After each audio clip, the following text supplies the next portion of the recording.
که تاسو چې ډېر تود وڅکل څه موضوع به پیښ شي. السلام علیکم ملګرو، په دې هیله چې روغ او جوړ اوسئ. که موږ او تاسو چې ډېر تود وڅکو څه موضوع به زموږ په بدن باندې به پیښ شي.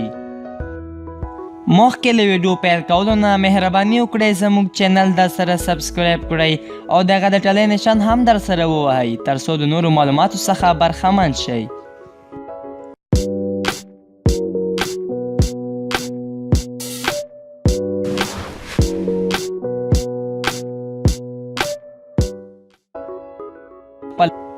چای یو له بهترین او صحیح څښاکو څخه په دې نړۍ کې ده.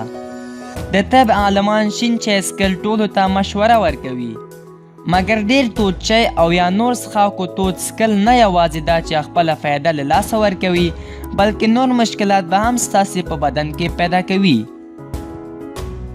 په دغه ویډیو کې ډېر تود چای او یا نور څښاکو ډېر تود څښل ضررونو په باره کې به خبرې وکړم، نو تر آخره پورې لیدونکی اوسئ. د یو پوهنتون څېړنې په لندن کې ښودلی ده چې 40% د چای مصرفونکي خلک بعد د چای دم کولو نه 1 دقیقه هم په انتظار نشي پاتې کیدی. تاسو چای خپل خوند او رنګ واخلي.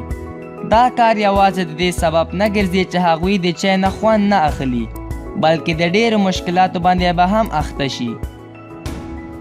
د ډېر تود چای څښل بعد د 2 دقیقو نه هغه خولې نه چپه کول 5 ځلې احتمالاً د سرطان ناروغۍ باندې اخته کیدل نسبت د 4 دقیقو وروسته هغه د خولې نه چپه کول دي. همدارنګه تور چای ډېر ګرم څښل د سینې سرطان باندې اخته کیدلو هم چانس شته. طبي عالمان پیدا کړي چې ډېر تود چای لوګی د وینو د رګونو غټېدلو سبب په پوزه کې شي، چې په نتیجه کې د پوزې وینې بهیدنه ډېر کړي.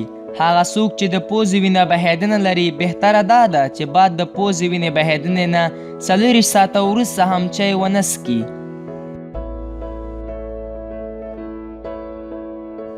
یوازې یو ګیلاس ډېر تود چای څښل کولی شي سبب د جدي مشکلاتو زموږ په بدن کې شي، او حتی کلونه وخته بیا ضرورت ده چې هغه مشکلات بیرته ختم شي.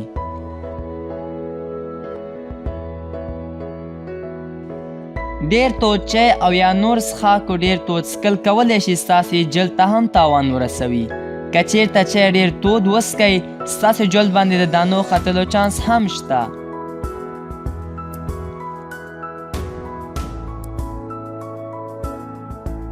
که چیرته ستاسې غاښونه هم ډېر حساس دی بهتره دا ده چې د هر ډول څښاکو څخه ډېر تود څښلو نه ډډه وکړئ، په خاصه توګه کله چې ستاسو بدن یخ وي او یا د باندې په سړه هوا کې اوسئ. په داسې حالاتو کې ډېر تود چای څښل ستاسو په غاښونو کې سوری پیدا کوي. او آخره خبره دا چې ډېر تود چای څښل کولی شي ستاسې د بدن هډوکي ته هم زیان او تاوان ورسوي، چې په نتیجه کې د هډوکو درد باندې به اخته کیږئ. منندوی یم تاسو نه د دې ویډیو له لیدلو څخه. د نورو معلوماتو لپاره همدا چینل درسره سبسکرايب کړئ. تر بله ویډیو پورې خدای په امان.